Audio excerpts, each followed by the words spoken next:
غير المغضوب عليهم ولا الضالين. Ikhwatul iman yang dirahmati Allah Subhanahu wa taala, seyogianya Jidul Ustaz Hidayatullah yang mengisi kajian. Informasinya beliau membersamai istrinya dalam proses persalinan. Mudah-mudahan diberikan kelancaran oleh Allah Subhanahu wa taala, melahirkan dengan selamat ibu yang mengandung dan selamat yang dilahirkan, mudah-mudahan. Al-Fatihah. A'udzu billahi minasy syaithanir rajim. Bismillahirrahmanirrahim. Alhamdulillahi rabbil alamin. Arrahmanir rahim. Maliki yaumiddin. Iyyaka na'budu wa iyyaka nasta'in. Ihdinas siratal mustaqim.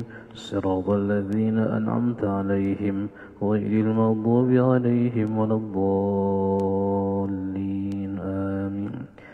Baik, insyaallah kajian halaqah subuh kita bersama imam kita akhina Ustaz Bambang Abdullah Isqi Al-Hafidh. Fa'alhi falyatafadhal mashkur.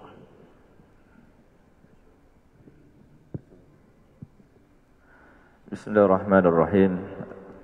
Assalamualaikum warahmatullahi ta'ala wabarakatuh.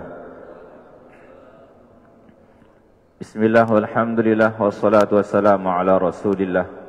Asyhadu an la ilaha illallah wa asyhadu anna Muhammadar Rasulullah.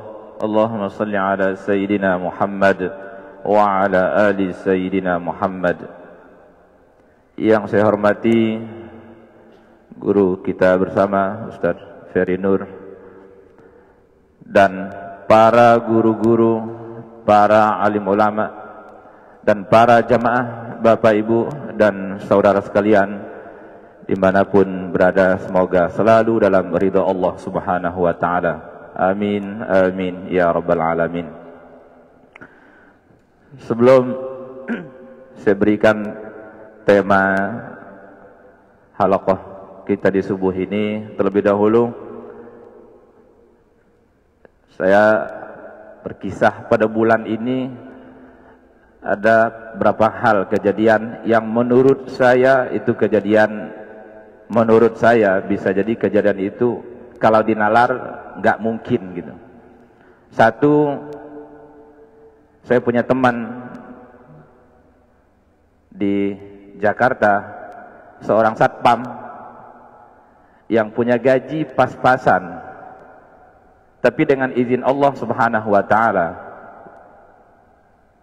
di kondisi habis COVID seperti ini, buat biaya hidup pun pas-pasan, ya pas gajian, pas habisnya.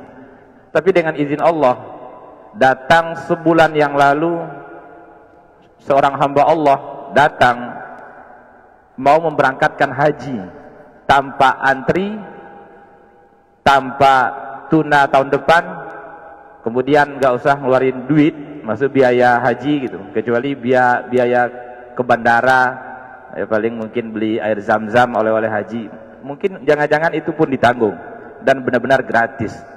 Kemudian kejadian yang berikutnya,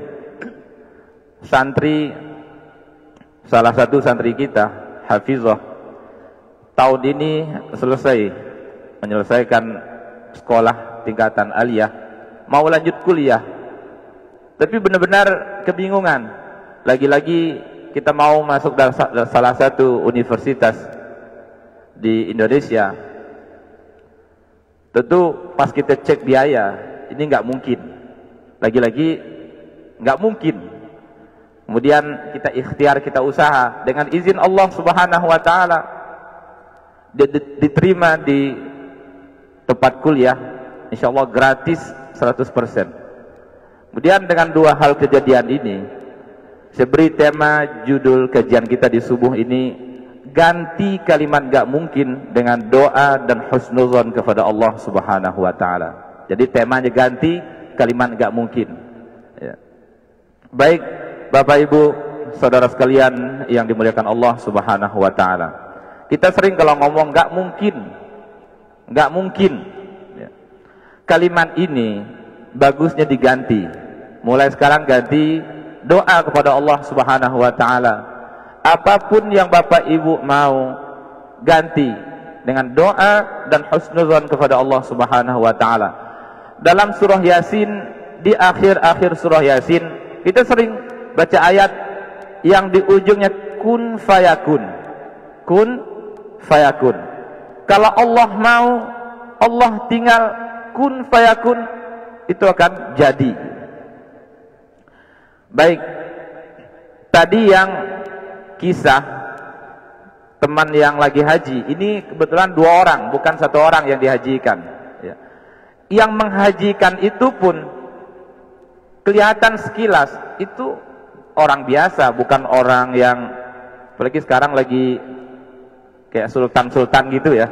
Mungkin kalau yang YouTuber yang kelas-kelas yang top itu menghajikan, mungkin nggak aneh ya. Ini jamaah biasa, kelihatan ya pakaian sederhana, tampilan sederhana, ya seperti lagi-lagi kayak orang nggak punya duit gitu. Tapi datangnya itu sebulan yang lalu datang, kita ngobrol. Saya teman-teman tuh sering ngobrol. Dia bilang ini, Ustaz, doakan mudah-mudahan nanti saya bisa haji. Tapi dia nggak ngomong tahunnya, Pak. Dia nggak ngomong tahun ini, enggak. Dia cuma bilang, ya mudah-mudahan suatu saat saya bisa haji. Saya bilang, insya Allah, kalau Allah berkehendak, nggak ada yang nggak mungkin. Ya. Kemudian yang satu di bagian keuangan. Dia bagian keuangan sama gajinya itu, kalau Jakarta apa ya? UMR ya. UMR itu berapa? 3 sampai 4 juta sekian. Ya silakanlah. Bapak Ibu hitung-hitungan ongkos lah, kemudian biaya keluarga. Kan kalau ngomong nggak mungkin ya bisa, kalau dinalar sih bisa ya. Lagi-lagi kita ngobrol, saya bilang ayo kita doa aja lah, minta kepada Allah Subhanahu Wa Taala ya, mudah-mudahan nanti Allah mudahkan. Dan 2 orang ini alhamdulillah ya, Allah mau ngasih tahu nggak ada yang nggak mungkin kalau Allah berkehendak. Pas sebulan yang lalu dia diminta, seorang hamba Allah datang, langsung diminta. Dan seluruh teman-teman, kan banyak teman-teman yang belum haji, kok dia yang dipilih oleh Allah Subhanahu Wa Taala. Bahkan ada teman yang satu tempat kegiatan itu sudah daftar haji, mungkin haji plus ya, 10 tahun yang lalu berangkat tahun ini, itu kan haji plus. Lah ini 2 orang mau daftar, nggak mungkin secara hitung-hitungan, satu hitungan gaji nggak mungkin. Kalau menurut kita, saya ulang ya, menurut kita, kalau dihitung-hitung gaji pas buat anak sekolah, buat biaya bulanan, buat ongkos itu pas. Gajian pas habis di akhir bulan atau di awal bulan. Lagi-lagi satu pelajarannya dari hamba Allah yang tadi, nggak boleh meremehkan siapapun ya. Orang kelihatan biasa-biasa bisa jadi punya hati yang sangat mulia ya.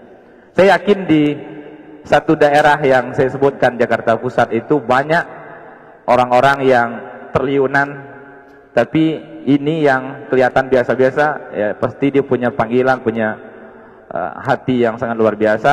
Dia datang, dia bilang tahun ini saya mau hajikan kamu. Kemudian yang satu lagi dipanggil, saya mau hajikan kamu. Pelajarannya Bapak Ibu, pas ngomong gitu, teman saya bilang, ini nggak mungkin ini.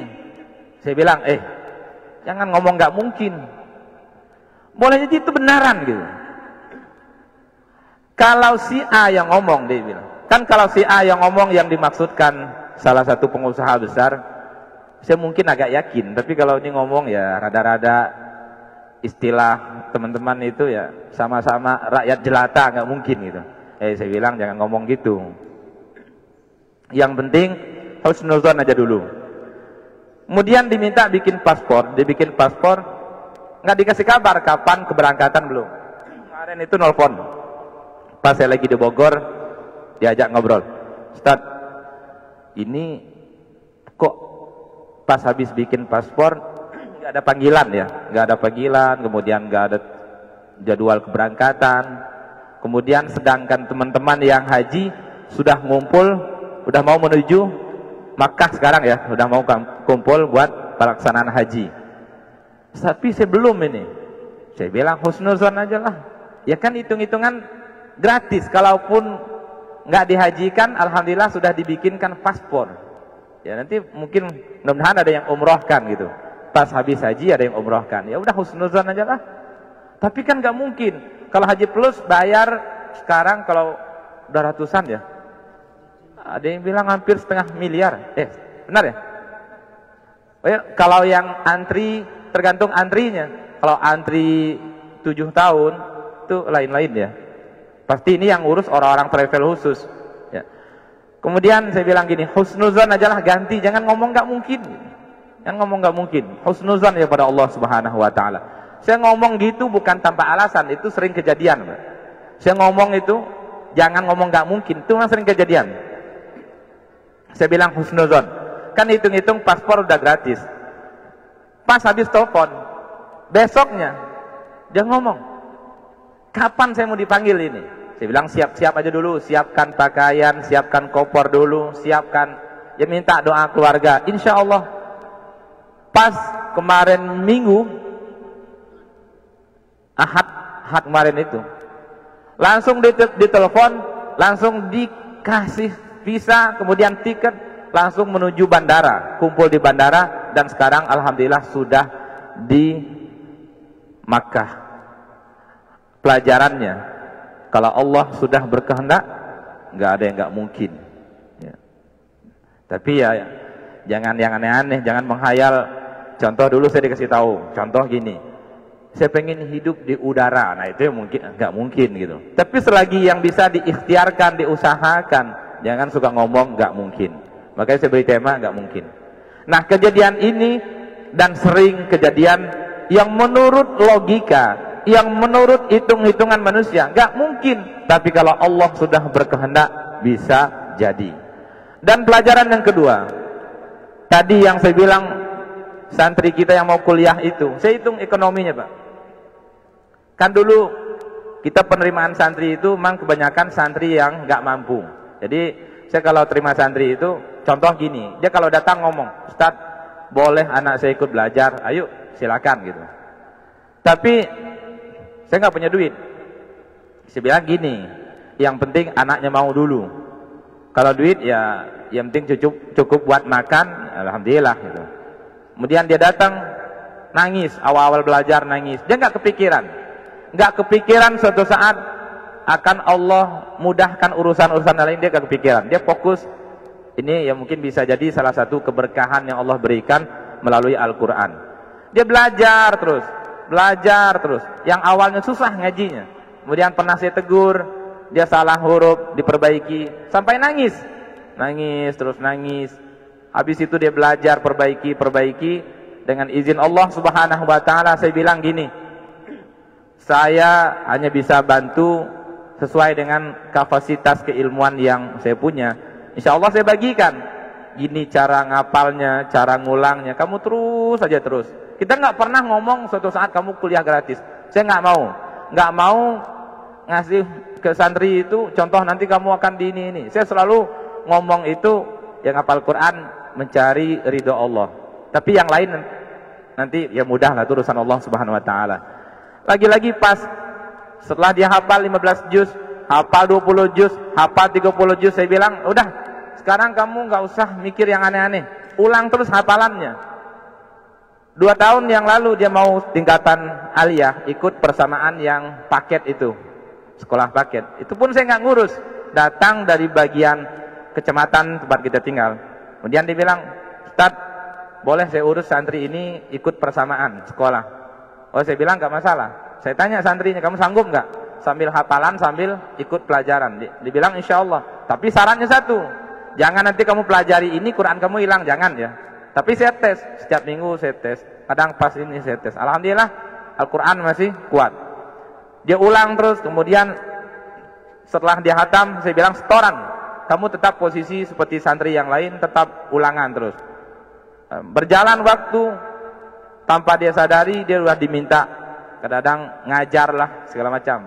Anak usia SMA lah. Kan sekarang baru lulusan SMA. Dia nggak pernah kepikiran, dulu sempat ngomong, saya nggak usah kuliah lah, udah saya cukup hafal Quran, nanti cukup saya amalkan buat sampai wafat suatu saat. Malah ditawarin waktu itu sekolah, nggak mau gitu. Tapi pas belakangan muncullah perasaan, ya, karena Qurannya udah selesai, pelajaran yang lain sudah selesai. Sebelum kuliah datang hamba Allah, lagi-lagi hamba Allah. Ini benar-benar Pak, nggak pakai proposal. Kita nggak pernah ngajuin proposal, itu jujur nggak pernah. Tapi Allah datangkan hamba Allah, diutus satu orang orang miliarder itu mau memberikan motivasi buat anak-anak yang hafal Quran, yang selalu mengulang hafalannya. Jadi dia memang khusus, dia nggak mau datang itu diam-diam, dia nggak mau ngasih tahu, nggak mau kalau diinfokan dulu. Dia bilang gini, Ustadz, tolong jangan kasih tahu santri, saya mau datang dadakan nih. Tapi nanti kalau santrinya saya soal, dia bisa jawab, insya Allah saya berikan hadiah dari hamba Allah. Itu sudah memberikan hadiah seluruh Indonesia yang bisa nih, yang lolos itu dia berikan biaya, ada yang tahunan, ada yang buat nanti bahkan dia niat sampai dihajikan. Ini hamba Allah ini sudah seluruh Indonesia sepertinya udah ratusan orang, mungkin setengah 500-an lah. Dia tes, saya sodorkan santri yang tadi, dia bilang coba kamu tes, kamu diminta dites. Dia bilang tes apa ini? Nah, pokoknya dites aja lah. Yang penting ya hitung-hitungan memberikan motivasi bagi yang mau ngetes gitu. Ya udah dites. Tes 1 juz, 2 juz, 10 juz lolos. Langsung dikasih beasiswa. Waktu itu kisaran 3 tahun yang lalu sebelum Covid dikasihlah 6 juta, saya masih ingat 6 juta buat 1 bulan biaya makan, dihitung biaya makan 1 bulan 500.000 buat biaya sebagai santri. Ya udah berarti ditutup selama buat 1 tahun. 6 juta langsung dikasih cash. Pas tahun depan datang lagi nih hamba Allah yang tadi itu, datang lagi. Dia bilang, Ustaz, saya penasaran nih dengan santri-santri ini, boleh saya tes lagi? Saya sodorkan. Saya kalau nyodorkan itu banyak santri ya, tapi yang sodorkan yang siap. Dia tes lagi yang 15 juz, lolos lagi. Waktu itu langsung dikasih cash 15 juta. Kemudian dia bilang gini, Ustaz, jangan kasih tahu ya, nanti insya Allah ini kalau memang dia pertahankan hafalannya, biar niatnya benar nih. Kalau aku dikasih tahu takut berubah niat gitu. Jadi nggak usah dikasih tahu. Ya udah, saya nggak kasih tahu. Kapan dia mau datang yang ngetes itu silakan, kapanpun ya, paling saya dampingi. Dia bilang gini, Ustadz, insya Allah kalau suatu saat saya tes 30 juz. Sekarang dia udah siap. Kan sering saya tes, dia udah siap 30 juz. Ini saya ceritakan niatnya motivasi ya, biar ngomong nggak mungkin gitu. Ya. Orangnya kan nggak tahu nih. Ya. Kemudian dia bilang gini, insya Allah ini anak mau kita hajikan suatu saat, kalau enggak umroh, kita gratiskan umroh. Nah, lagi-lagi pelajaran ya Bapak Ibu, jangan sering ngomong nggak mungkin gitu. Seorang anak yang tinggal di kampung, kalau hitung-hitungan ekonomi, ya, jangankan buat kuliah, jangankan buat sekolah, jangankan buat